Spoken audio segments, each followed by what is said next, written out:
Livro Diálogo com as Sombras. Autoria: Hermínio C. Miranda. Magos e feiticeiros. Ao cuidarem dos problemas da obsessão, por exemplo, mesmo os adeptos mais bem informados da magia revelam um despreparo comovedor, atribuindo a base do fenômeno à formação das chamadas larvas, que se alimentariam da substância astral emanada do imprudente que lhes deu vida. Para a criação dessas larvas, basta que se tenha medo dos ataques de ódio de outra pessoa. E, segundo Papos, a prática mediúnica espírita seria uma dessas causas. Papos oferece 2 métodos diferentes para o tratamento dessas obsessões. Um de ação indireta, outro de ação direta. Exemplifica ambos. Num deles, em Londres, optou pelo método indireto, magnetizando uma senhora na presença do obsidiado. A mulher em transe via uma faixa fluídica pairando em certo recanto da residência da vítima. Orientado pela descrição da mulher, Papos desenhou a faixa num pedaço de papel branco, consagrado e perfumado, e prosseguiu. Terminado que foi o desenho, uma fórmula e uma prece puseram em comunicação a imagem física com a forma astral. E então cortamos o desenho em vários pedaços, com a ajuda de uma grande e afiada lâmina de aço. A mulher adormecida declarou que os cortes influíram incontinente na forma astral, que igualmente se desfez em pedaços. E com isso estaria curada a obsessão. O segundo método direto seria recomendável para os casos em que a obsessão toma um caráter especialmente grave. Baseia-se no princípio de que as larvas e os elementais, seres algo animalizados que servem aos magos, alimentam-se da substância astral de que é muito rico o sangue. O método consiste, pois, no seguinte: toma-se uma mecha de cabelo do obsidiado, que deverão ser incensados, consagrando segundo o procedimento habitual. Em seguida, o paciente deverá aproximar-se e diante dele se molhará um punhado de seus cabelos no sangue de uma pomba ou de uma cobaia, também consagrados sob a influência de Júpiter ou de Apolo, pronunciando-se o grande conjuro de Salomão. Para isso, o oficiante deverá vestir-se de roupas brancas. Em seguida, colocar o cabelo molhado de sangue sobre uma pequena prancha, traçar à sua volta um círculo, desenhando com a mistura de carvão e ímã pulverizado. Escrever no interior do círculo, nos 4 pontos cardeais, as 4 letras do tetragrama sagrado. A seguir, com a espada mágica, ou na sua falta, com a ponta de aço comum, um cabo de madeira envernizada, investir energeticamente sobre os cabelos, ordenando à larva que se dissolva. Segundo o autor, o processo raramente falha, pelo menos depois de repetido 3 vezes de 7 em 7 dias. A reprodução desses métodos não tem por objeto aqui ridicularizar o procedimento daqueles que os praticam, pois, como seres humanos, irmãos nossos, merecem respeito e consideração.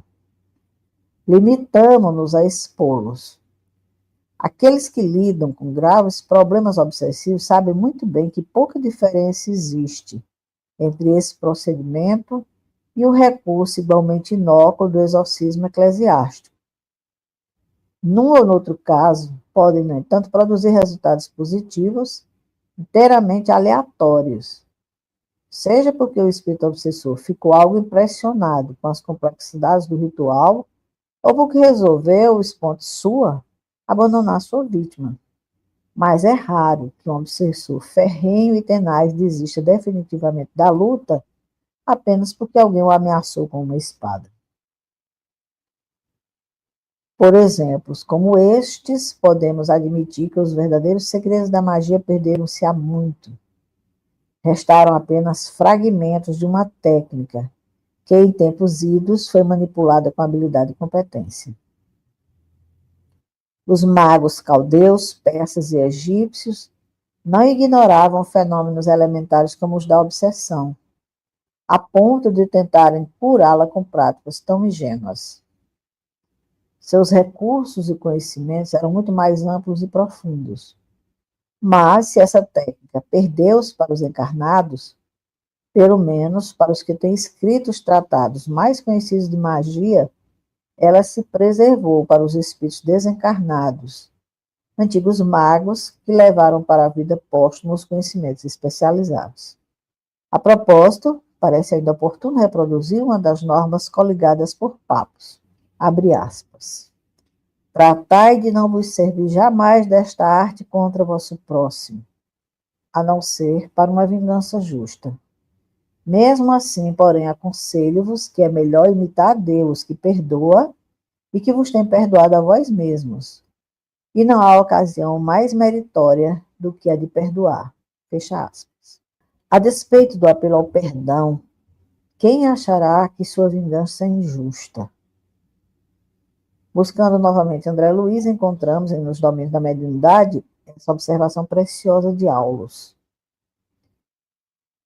Abstenhamo-nos de julgar.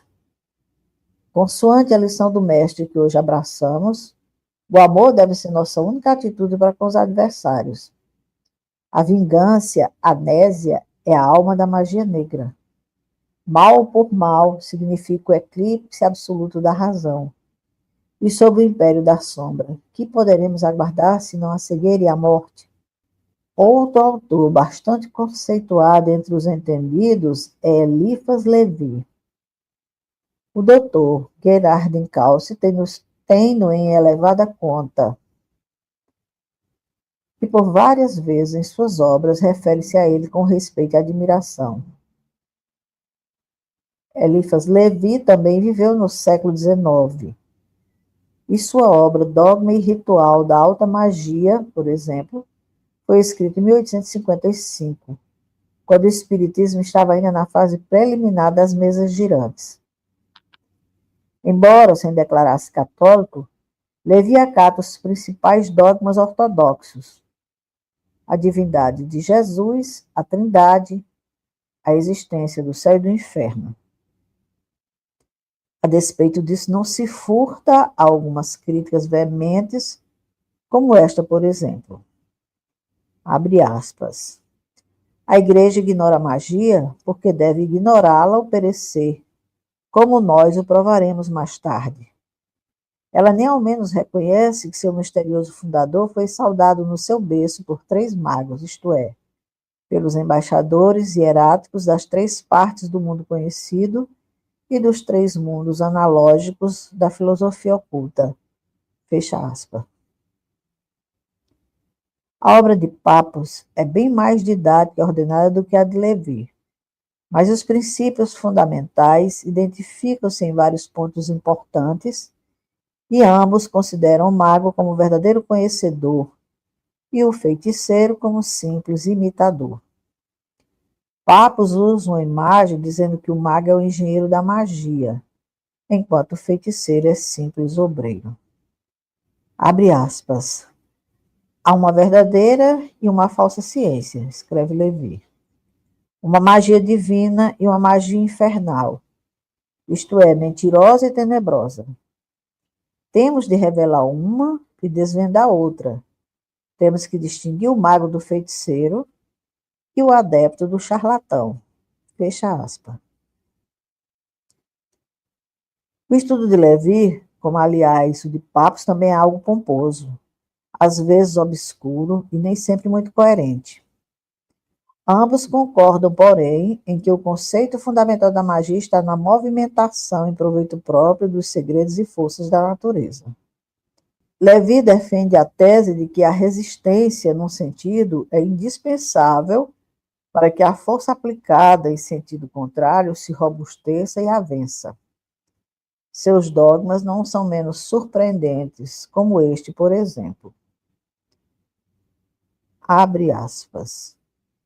Assim, para o sábio, imaginar é ver, como para o mago, falar é criar. Aquele que deseja possuir não deve dar-se.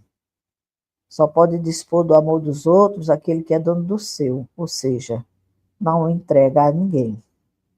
Fecha aspas. Quanto ao fenômeno das mesas girantes, diz ele, abre aspas, outra coisa não são senão correntes magnéticas que começam a formar-se e solicitações da natureza que nos convida para a salvação da humanidade a reconstituir as grandes cadeias simpáticas e religiosas. Fecha aspas. Por isso atribui, abre aspas, todos os fatos estranhos do movimento das mesas do agente magnético universal, que procura uma cadeia de entusiasmo para formar novas correntes. Os golpes, os rapes e os instrumentos que tocam aparentemente sozinhos são ilusões produzidas pelas mesmas causas. Fecha aspas. Sua descrição da evocação do espírito de Apolônio de Tiana em Londres é de uma riqueza impressionante de minúcias e começa com um saber de romance de capa e espada, quando ele recebe, dentro de um envelope no hotel, um cartão cortado transversalmente com 7 recados. Amanhã, às 3 horas, diante da abadia de Westminster, você será apresentada a outra metade deste cartão.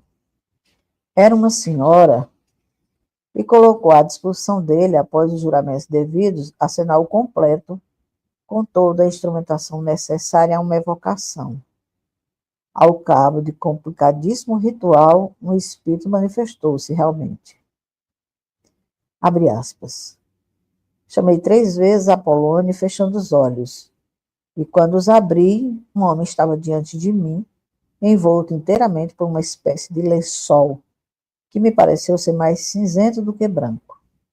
A sua forma era magra, triste e sem barba, o que não combinava exatamente com a ideia que primeiro tinha de Apolônio. Experimentei uma sensação extraordinária de frio, e quando abri a boca para interrogar o fantasma, me foi impossível articular um som. Pus então a mão sobre o signo do pentagrama e dirigi para ele a ponta da espada, ordenando-lhe mentalmente, por esse signo, a não me amedrontar e a obedecer-me.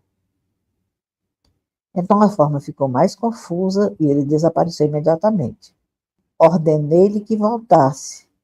Então senti passar junto a mim, como que um sopro, e alguma coisa tendo me tocado na mão que segurava a espada, tive imediatamente o braço adormecido até os ombros.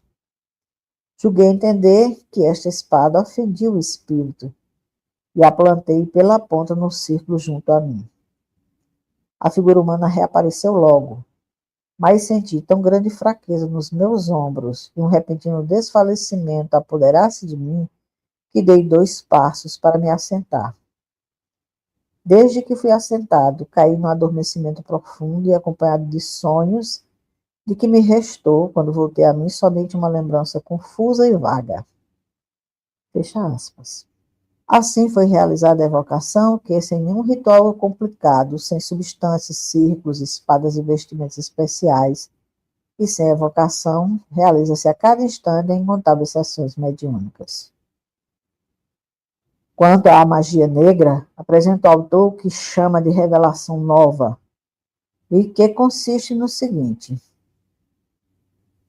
abre aspas, o diabo em magia negra é o grande agente mágico empregado para o mal por uma vontade perversa.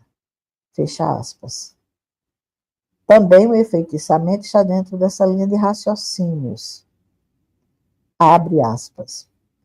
O instrumento do enfeitiçamento não é outro senão o próprio grande agente, que, sob a influência de uma vontade má, se torna então real e positivamente o demônio. Fecha aspas. Às vezes, no entanto, deixa entrever que o domínio que muitos buscam exercer sobre o semelhante não está tanto nos ritos e nas práticas, mas na própria psicologia humana. Acariciar as fraquezas de uma individualidade é apoderar-se dela e fazer dela um instrumento na ordem dos mesmos erros e das mesmas depravações.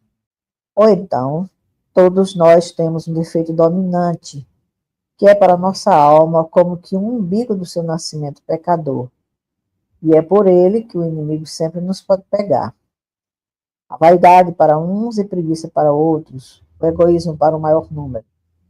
Que o espírito hábil e mau se apodere desta mola e estáis perdidos. De outras vezes, percebemos de relance porque tanto se empenham em conquistar a insensibilidade dos espíritos encarnados e desencarnados, que fazem do domínio sobre o semelhante a meta de suas vidas. Só o adepto de coração sem paixão, escreve Levi, disporá do amor ou ódio daqueles que quiser fazer instrumento da sua ciência. O magista prossegue adiante. Deve, pois, ser impassível, sóbrio e casto, desinteressado, impenetrável e acessível a toda espécie de preconceitos ou terror. Deve ser sem defeitos corporais e estar à prova de todas as contradições e de todos os sofrimentos. A primeira e mais importante das obras mágicas é chegar a esta rara superioridade. Em suma, ele tem que aprender a querer para poder impor a sua vontade. A instrumentação é secundária quando a vontade firme e dinâmica sustenta os seus interesses. É preciso crer que se pode, e essa fé deve traduzir-se imediatamente em atos. Vejam este outro conselho. Ter o maior respeito por si mesmo e considerar-se como um soberano desconhecido, que assim faz para conquistar a sua coroa. Por causa desse e de outros princípios e noções, não é fácil lidar com os magos desencarnados. Não é exatamente por causa dos danos que possam causar-nos. Se estamos num grupo mediúnico bem constituído e harmonizado, nada conseguirão contra nós. Nada sofreremos em razão do próprio trabalho de desobsessão, que seria injusto. Mas é claro que, como seres imperfeitos que somos, temos abertas as brechas das nossas próprias imperfeições. Como nos disse um amigo espiritual certa vez, sofreremos no decorrer do trabalho de desobsessão apenas aquilo que estiver autorizado pela nossa ficha kármica. É claro, pois, que os trabalhadores das sombras empenharão o melhor de seus esforços no levantamento de nossas fichas, ou seja, de nossa vida pregressa, estudando-nos sob todos os ângulos, vigiando-nos, a fim de surpreenderem-nos no momento em que mostramos onde a nossa cerca está arrombada. Entrarão em ação imediatamente. Estão convictos de que poderão atingir-nos. É só questão de tempo e oportunidade, pensam eles. E como dizia Levi, para poder é preciso crer que se pode. E essa fé deve traduzir-se imediatamente em atos. Estejamos vigilantes, porém tranquilos e guardados na paz do Cristo. Se o nosso trabalho é de Deus, sigamos em frente. Seremos confiantes, destemidos.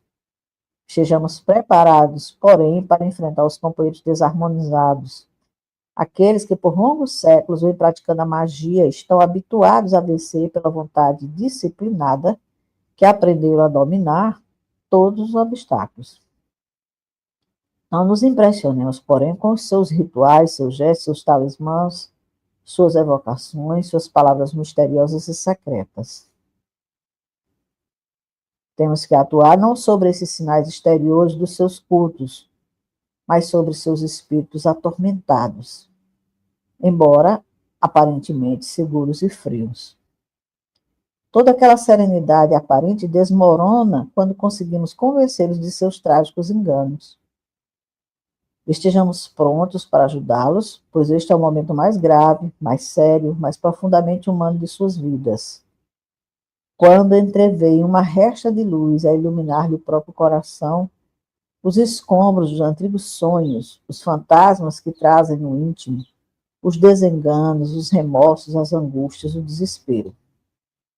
É preciso tratá-los com carinho, com humildade e singela compreensão, porque a dor do despertamento é quase sempre esmagadora. Quem a presenciou pode fazer ideia, porque senti-la em toda a sua profundidade somente aquele que a experimentou. Lembremos-nos de que os espíritos que na Terra estiverem envolvidos nas práticas mágicas não desapareceram, nem se perdeu o conhecimento dos mecanismos de certas leis do magnetismo, da hipnose, da manipulação de drogas e fluidos, de forças naturais e de toda a parafernália que lhes proporcionava poderes secretos e misteriosos, mas muito reais. Com os esclarecimentos contidos hoje na doutrina espírita, estamos em condições de entender muito desses segredos e mistérios, pois, no fundo, o mago sempre foi um médium assistido por companheiros desencarnados, com os quais se afina bem no interesse de ambos. Os espíritos vivem em grupos, ligados por interesses comuns, e revezam-se na carne e no além, apoiando-se mutuamente. Alguns empenhados em finalidades nobres, construtivas e reparadoras, e outros envolvidos, século após século, em lamentáveis e tenebrosas práticas de dominação e vingança, tortura e perseguição, infligindo sofrimentos atrozes aos infelizes que lhe caem sob o poder maligno e infeliz. O conceito de Sir James Frazer de que a magia baseia-se na simpatia é válido. Em espiritismo, diríamos que se trata de sintonia vibratória. Não que a magia tenha poderes por si mesma, pois ela não encontra ressonância e, por conseguinte, não alcança êxito junto àqueles que já se redimiram, ou que pelo menos acham-se defendidos pela prece, pela vigilância e pela prática da caridade no serviço ao próximo. Por mais de uma vez, temos tido experiências com processos de magia e trabalhos de esclarecimento mediúnico. Magos do passado, que, continuando no além de seus estudos e práticas, comparecem excepcionalmente aos trabalhos de desobsessão nos quais se acham envolvidos, pois não gostam de descobrir-se. Entre eles encontramos até ex-sacerdotes católicos que, em tempos idos, praticaram a magia e, revertidos ao mundo espiritual, retomaram suas experiências. A visão espiritual de nossos médiuns apresentavam-se com as vestimentas e os símbolos de sua preferência, ou portando objetos, porções, signos, velas, substâncias e até acompanhados de acólitos para servi-los. Um deles trouxe-nos, certamente para intimidar-nos, um próprio ser espiritual inteiramente dominado, reduzido a uma deplorável condição subhumana de pavor e deformação perispiritual. Nosso médium viu atirar esse pobre espírito de rastros num círculo magnético infernal, do qual a infeliz vítima não podia livrar-se por mais que se debatesse. Era um exemplo para nós, a fim de que deixássemos de interferir em sua atividade, disse ele. Outro veio traçar signos e fazer invocações contra um de nós especificamente. Tinha recebido uma solicitação selada com sangue num terreiro.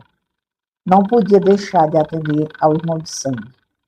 Depois de seu ritual, cumprido à nossa vista, declarou que sua vítima estava amarrada. Partiu. Mais tarde, manifestou-se outro de sua equipe, ou seria ele mesmo, com a proposta de desfazer o trabalho, e repetir incessantemente: quer que eu vire, eu viro. Quer que eu vire, eu viro. Não queríamos que ele virasse, com que ele ficou muito desapontado, pois, obviamente, teria sido muito mais fácil para ele alcançar seus objetivos ocultos e lamentáveis se aquele a quem ele visitava propusesse um pacto que entregaria a ele sua vítima de pés e mãos atados, pronta para o serviço. Vendo-se recusado, passou para outro médium no mesmo grupo e apresentou-se agora com outro nome, embora reclamando que seu cavalo não prestava porque não obedecia. Tinha diante de si um prato de sangue com o qual pretendia alcançar-nos. De outra vez, um desses visitantes sinistros deixou sobre a mesa, segundo o relato de um dos nossos videntes, pequenas caveiras com as órbitas iluminadas por uma baixa luz vermelha, uma para cada um de nós. Acontece, porém, que, empenhado em trabalhos redentores, o grupo dispõe de proteção e ajuda de companheiros redimidos, também antigos magos, profundos conhecedores desses trabalhos, sempre presentes para contrapor em seus conhecimentos e recursos às desesperadas tentativas desses irmãos, agarrados ainda ao lado escuro da vida, tentando dominar pelo terror. Um desses companheiros infelizes confessou que via ao nosso lado quem melhor do que ele conhecia os segredos de sua arte e a neutralizava. Mais do que isso, por processo que não se revelaram aos nossos sentidos, o mago foi completamente desarmado em suas táticas, tão cuidadosamente planejadas. Nosso médium viu apenas em torno dele colocarem 7 lâmpadas ou lanternas de cores diferentes. Um caso marcou época pela sua extraordinária sofisticação. O mago era realmente profundo conhecedor de sua arte e engendrou um mecanismo magnético através do qual mantinha subjugada aos seus propósitos as mentes de 4 seres encarnados.